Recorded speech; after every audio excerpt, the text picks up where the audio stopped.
Good morning, that's Riverdale Station. I am on one of the early morning Reverse Peak Express Hudson trains. Today I have day up to Tarrytown to go explore the remnants of the New York and Putnam Railroad. Welcome to New York's secret abandoned railroad. Here's some history, and you'll see it. The New York and Putnam Railroad's history traces back to 1869, when the New York and Boston Railroad was chartered to build a line from High Bridge in the Bronx to Brewster. This railroad was aligned with the Boston, Hartford, and Erie Railroad, which was attempting to compete with the New Haven Railroad for the lucrative New York to Boston travel market. The New York and Boston, however, never got off the ground, and in 1872 was reorganized as the New York, Boston, and Northern Railway. This brought about a new idea to link the Dutchess and Columbia Railroad, which I also made a video about, linked above now, to New York. This, however, also failed. More failed attempts at mergers occurred throughout the 1870s, but in 1877, construction finally started with the New York, Westchester, and Putnam Railway. In 1881, construction completed, with the line running all the way north to Brewster. Changes to its New York terminal happened in the 1880s and 90s, but the next major change for the line occurred in 1894, when it was renamed to the New York and Putnam Railroad and purchased by the New York Central Railroad. The line continued to prosper throughout the early 20th century, and into the 1940s it still had substantial service. However, trouble soon began to emerge. The Getty Square branch was closed in June of 1943, and ridership began to decline. The line had always had less ridership than the parallel Harlem and Hudson divisions, which had more service and a direct link to Grand Central, but it had still served sizable towns. However, faced with the perilous economics of the 1950s, the New York Central petitioned to abandon the line. And they got their way. On May 29, 1958, the last trains ran along the full line. Hope was not all lost. Shuttle trains running from Golden's Bridge to Mahopac to Brewster stayed in operation, but this too was continued in April of 1959. For the next 3 years, the railroad played an important role in freight transport, but with the upgrade of the West Shore Line in 1962, this role was also taken away. Some freight service still remained, but the line was slowly abandoned. Tracks were removed north of Eastview in 1962, north of Elmsford in 1970, and north of Dobbs Ferry in 1977. The line was completely abandoned in 1989. However, the right-of-way has been saved by being converted into rail trails, and multiple stations and pieces of infrastructure still remain. So now, let's get to the exploring. I'll see you in Tarrytown. Alright, so I had a nice long layover in Tarrytown planned out, but then the bus was tracking us late, so I had to run, and I made a scheduled negative 2-minute connection onto the previous Beeline 13 bus, which I then took to Elmsford. So, yeah, I'll see you in Elmsford. Alright, so that's Elmsford's Main Street. I got off down there. The 13 is like a monster of a route. It runs all across the county. Arguably, it should kind of have articulated buses, but it might not be able to for some reason. Anyway, Elmsford is just a boring suburban town. I had to come through here anyway, but Elmsford also has an abandoned station. It's now a restaurant. I'm fairly sure that extra part didn't exist, but this is all original. That like bike path there, that's the old ride way. Of course, it's closed now because it's an Italian restaurant and it's not going to be open at like 7 a.m. But we can look inside. The interior is just completely a restaurant. Hi, if you can see me in reflection. As for when this was built, I'm not sure. Neither Wikipedia nor the New York Existing Stations website had a date. New York Existing Stations, by the way, great website, has a lot of info on abandoned railroads. But yeah, it's cool that it still exists, but this is really just boring suburbia, and probably not worth it if you're not passing through here, but I was. So, without any further ado, I'll go see you up there, getting on the 14 to head up to Briarcliff Manor, where our next remnant is.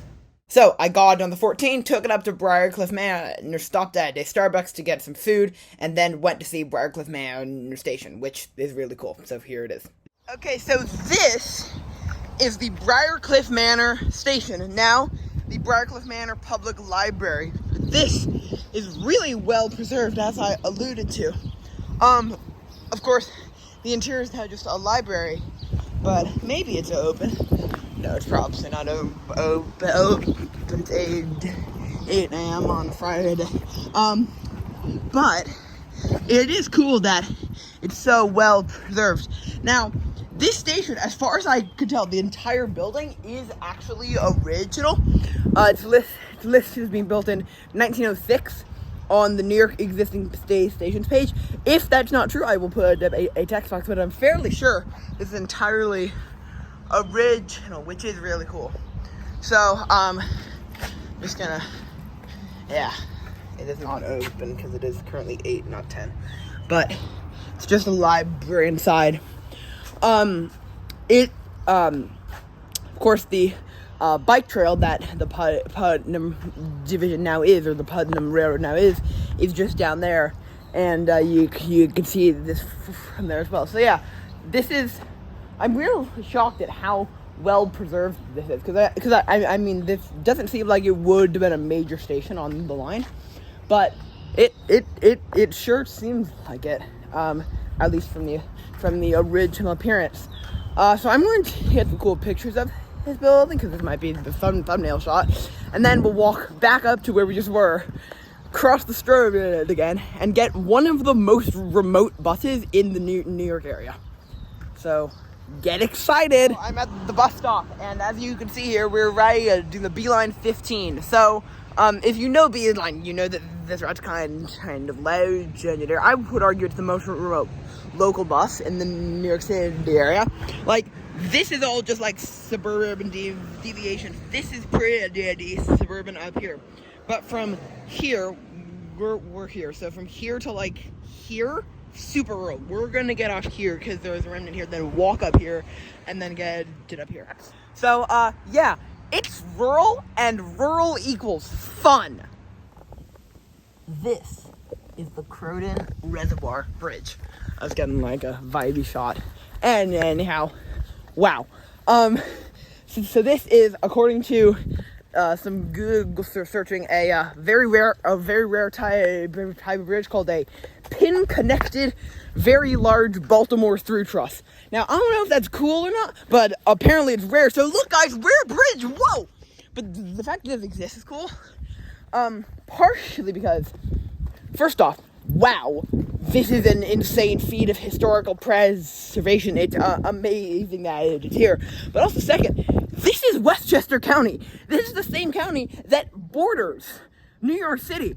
The 15 bus there is 2 buses away from the subway. It's 1 bus ride away from Metro North, and yet this feels like we could be hundreds and hundreds of miles away from New York. It's really beautiful. Also, if you live in New York City, like me, say hi to your drinking water. Yes, I'm aware most of it comes from the Catskills, but some does still come from here. This bridge was built in 1905. Probably when the reservoir was flooded, although I will be honest, I did not do my research, so if I'm wrong, I'll put up a text box. Very cool design, and great that it still exists. So now that we have finished bridge foaming, let's now walk about 3.5 miles up the rail trail to Yorktown Heights to go see the admittedly much less impressive Yorktown Heights station. But yeah, this is really cool. This is, I would argue this is the coolest remnant on the line. Yeah. We'll see you up in Yorktown Heights. Alrighty, hello. This is the Yorktown Station. Also original, although much smaller than the Briarcliff Manor Station, but very well preserved, well cared for. As far as I know, the inside might actually be original. Because if you look in through here, you can see that looks like the original ticket office, and my phone is not focusing, and this could be like completely original inside, although if we try to actually enter it, the door is locked, so we can't go inside, which was to be expected. So it's part of this nice little town green. This is, of course, the Empire State Trail, the North County Trailway, the old right way.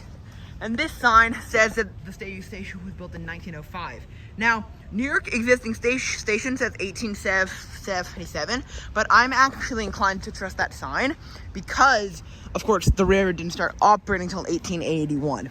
However, it may have been 1877, and if I find another source, I'll put that up. So yeah, that is Yorktown Station. This station was actually, it was a pretty common design on the old Putt. The Millwood Station building, which does not exist anymore, and the Baldwin Place Station building, which also does, because although the freight does, we'll see that later, both were also in this style. Probably more were, but those were the only two I could find exact confirmation of. And now it's a bit of a wait until the 15 bus up to a boring mall to take the rest to a boring mall to go see more remnants. Alright, apologies in advance for the super long voiceover, but I was unclear and I filmed really 40 minutes of content on this excursion, so I had to cut it down a bit. Right now, we're in Yorktown Heights. We're gonna get on the 15 bus, took that up to Cortlandt Center Mall, get the 16 to Baldwin Place. The 16 is so great because it runs these hilarious old vintage buses from 2004. They're high floor and tiny, very funny. Then we get to Baldwin Place, and we saw the Remnant, which is a freight house, a tiny freight house that's really tiny and kind of boring. This was also where the Mahopac Mines branched off to go up to Mahopac Mines. Then I walked 2.5 miles up to Lake Mahopac Station, where both the station building and the freight house remain. Freight house is now a cafe. Station building is now an American Legion. Not exactly sure what that is, but that's what the station building now is. Then I walked into downtown Mahopac. Downtown Mahopac is not a very interesting town, with the exception of it has an amazing boba tea place called Rousey Lee. You should go there if you're ever in Mahopac. And then, now the segment you've all been waiting for, which you also didn't know about before now, riding probably the New York area's funniest transit system, Putnam area rapid transit. Here we go. Folks, I think we see our minibus. It has a sign, which is kind of shocking, but yay. Alright, let's hop on. Alright, we're at the dead strip mall that is the bus hub of Putnam County. First off, here's the bus. I got at a Putnam area rapid transit transfer, and if you think I'm using that, you do not know how I roll. That is the souvenir and a half right there. It was really interesting. We ran through the middle of nowhere. I was the only person under the age of about 65-ish on the bus, and it was so great. And also, the minibus music of choice was opera. I just love that. So yeah, Putnam area rapid transit. Also, they can't decide what they want to be called. Just on the bus, it was called Putnam area rapid transit, Putnam Transit, and Putnam County Transit Operations, which is great. Also, we were 12 minutes early, which is not great, but also kind of good for transfers. So yeah, that was my experience on Part, and now we're at the dead strip mall that is the bus hub of Putnam to take the one to Brewster. So yeah, if you can't tell by my expressions and my jolliness, I absolutely love this route. Also, the one to Brewster is another great thing. I'll put it on a map now, but we deviate down to the Putnam Hospital, which is closer to Croton Falls, but then we deviate back up. So yeah, Putnam area rapid transit is a great system, and if by great you mean funny, yeah. It's just starting to rain, so that's nice. And now I'll see you again on the part 1. Okay, so what was the part 1 like? The part 1 was, as you may have expected from the map that you just saw, funny. We did our little deviation, which was actually a big deviation and took 20 minutes. There was someone on the bus who didn't pay at first, and the entire bus ganged up on this dude, which, I mean, I get being anti-fare evasion, but that's the first time that's ever happened to me. Passengers actively ganging up on another passenger for not paying. The minibus music TM of choice was just pop music this time, and also the driver was counting ridership with some cutting-edge tech, pen and paper on a clipboard, which is just the tech of all time. The ridership was also 6 people, which is great, truly great job, Part. So now Brewster here, and as this train arrives with its foam shot, thank you so much for watching New York's secret abandoned railroad with a little bit of funny transit in between. And thank you for watching. Hope you enjoyed, and I'll see you next week. Bye-bye.